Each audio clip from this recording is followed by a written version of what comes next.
ICU దాకా తీసుకెళ్ళి డాక్టర్లు కూడా చేతులు ఎత్తేస్తే కానీ దేవుడు కనపడ్డ వాళ్ళకి. అదే ఒక ఆయన ఉన్నాడు కదరా, మర్చిపోయాం అసలు. మనం సృష్టించిన ఆయన ఒక ఆయన ఉన్నాడు కదరా. అసలు ఆయనకి మనకి కనెక్షన్ లేకుండానే ఉన్నాం ఇన్ని రోజులు అని చెప్పి అప్పుడు గుర్తొచ్చింది. అసలైన అడ్రస్కి లెటర్ రాయటం అప్పుడు మొదలు పెడతారు. ప్రియమైన దేవుని గారికి తప్పిపోయిన కుమారుని నేను ఉత్తరం రాస్తున్నా, నన్ను బట్టి స్వీకరించమని చెప్పడానికి నా కాడ ఏం లేదు కాబట్టి నిన్ను బట్టి నన్ను స్వీకరించమని విన్నపం చేసుకుంటున్నాం. ఇట్లు తప్పిపోయిన కుమారుడు అని అడ్రస్ అప్పుడు రాస్తాం. అవునా? ప్రాణం పోకముందు కనీసం ఐసీయూ దగ్గర మోకాలు వేశాడు కాబట్టి దేవుడు ఏమంటాడు, సిలువ మీద ఇంకేముంది, జస్ట్లో ప్రాణాలు పోతాయి ఆయనకి. అప్పుడైనా తెలుసుకొని 2 చేతుల్లో చాపి ఆయన కృపను కోరుకున్నాడు కాబట్టి రక్షింపబడ్డాడు. అంతేనే కదా? న్యాయాధిపతుల గ్రంథంలో కూడా మొత్తం మనం అదేగా చూసింది. వాళ్ళని తీసుకుని భయంకరమైన శ్రమలో హింసలు పెడతా ఉంటే చివరాకర్లో ఇక ప్రాణాలు పోయే ముందు దాకా పరిస్థితి వచ్చిన తర్వాత అప్పుడు దేవుడు గుర్తొస్తాడు. మనకు కూడా అంతేనా?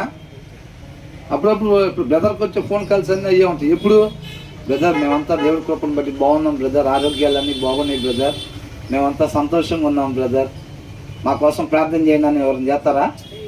అప్పుడు చేయరు. అప్పుడు బ్రదరే గుర్తురాడు అసలు.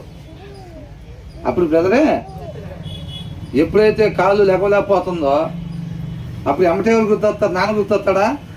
నాన్న రాడు, బాబాయ్ రాడు, ఎవరు రాడు. ఎవరు గుర్తొస్తారు? మాస్టర్ గారు చిన్న అబ్బాయికి అసలు కాలు ఏమి పని చేయట్లేదండి, లేకపోవట్లేదండి.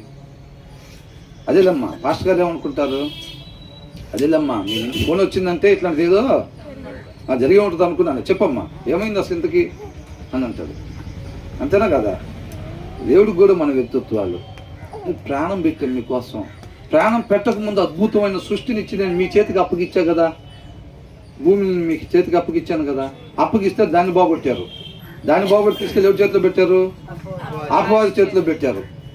ఒక అద్భుతమైన సృష్టిని సృష్టించి నా చేతులతో మిమ్మల్ని తయారు చేసుకొని దాన్ని మీ చేతిలో పెడితే ఏలమని దాన్ని తీసుకునేది వాడి చేతిలో పెట్టారు.